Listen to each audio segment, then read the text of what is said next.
Tad parādījās ziemeļaustrumu pusē kāvi, ziemeļblāzma, un vecā māte teica, tas uz kariem. Un bija jau tādas lietas, kad nešs ienes vagonos, un vecs cilvēks ceļā nomira, un maza bērna nomira, bet mūsu vagonā gan mēs aizbraucām vismierīgi.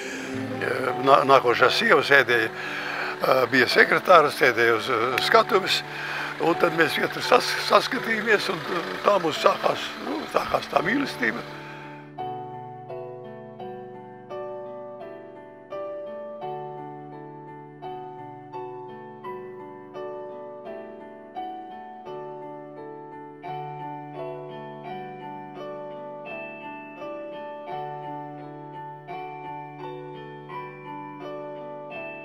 Pirmais krusts vispār, tas bija bērns apmēram kādu metru augstumā.